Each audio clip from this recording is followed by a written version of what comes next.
নমস্কাৰ বন্ধু বান্ধৱীসকল, অসমীয়া জ্যোতি চেনেললৈ আপোনালোক সকলোকে স্বাগতম জনাইছোঁ। আজি মই চিকেন পকৰি বনাবলৈ হাফ কিলো ব্ৰইলাৰ মুৰ্গী মাংস ল'লোঁ। ইয়াত মই ব্যৱহাৰ কৰিছোঁ আদা নহৰু পেষ্ট, জিৰা পাউডাৰ, ধনিয়া powder,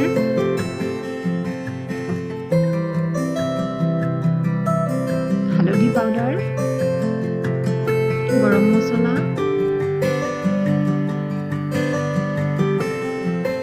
red chilli powder,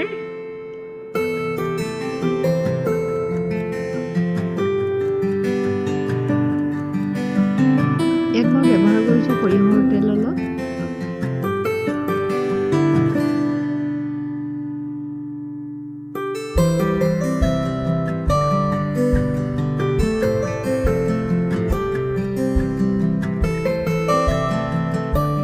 half চামুচ জালুকৰ গুড়া দিছোঁ,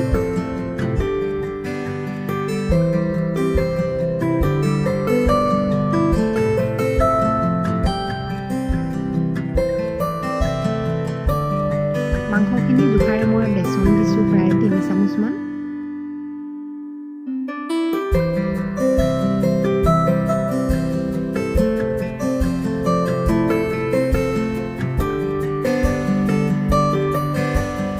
এই সকলোখিনি মেৰিনেশ্যন কৰি ফ্ৰিজত আধা ঘণ্টাৰ কাৰণে ৰাখিছোঁ।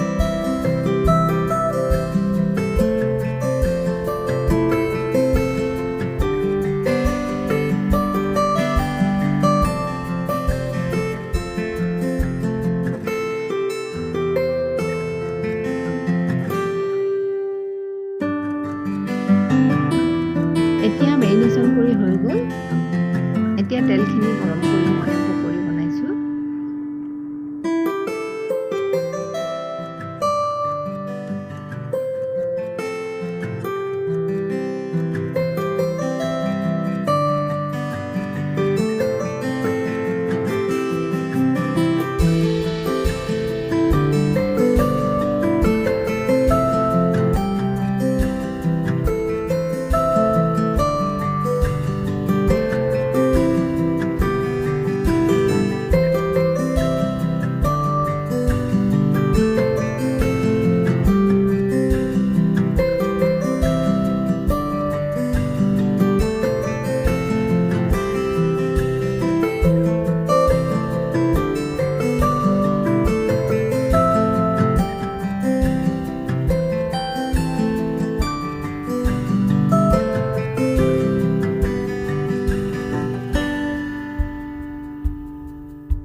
এয়া পকৰি বনাই প্ৰায় হৈ গৈছে। অন্য এটা চৰুত মই এতিয়া অকণমান তেল দি লং ইলাচি ডালচেনি তেলতে দিলোঁ। হাফ চামুচ আদা নহৰু পেষ্ট দিছোঁ।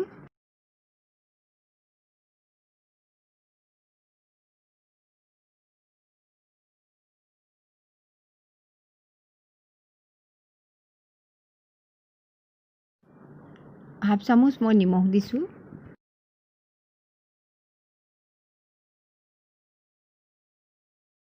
অকণমান ক'লা নিমখ দিছোঁ।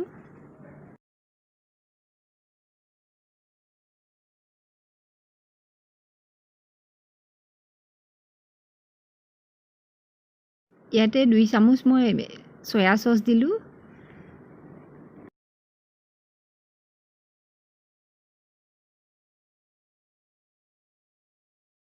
দুই চামুচমান মই বিলাহী চচ দিলোঁ।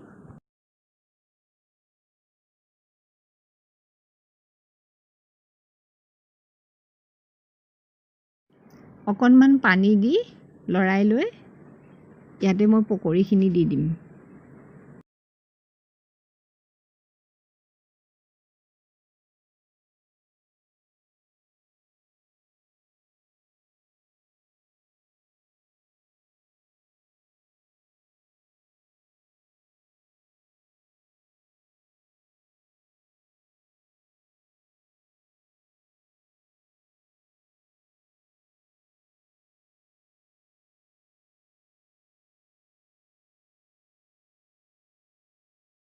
পকৰিখিনি বনাই প্ৰায় হৈ গৈছে। এনেকৈ দিলে খাবলৈ বৰ সুন্দৰ হয়।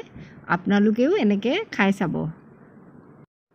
যদি মোৰ ভিডিঅ'টো ভাল লাগিছে আপোনালোকৰ, তেনেহ'লে ছাবস্ক্ৰাইব কৰিব, লাইক কৰিব আৰু কমেণ্ট কৰিবলৈ নাপাহৰিব।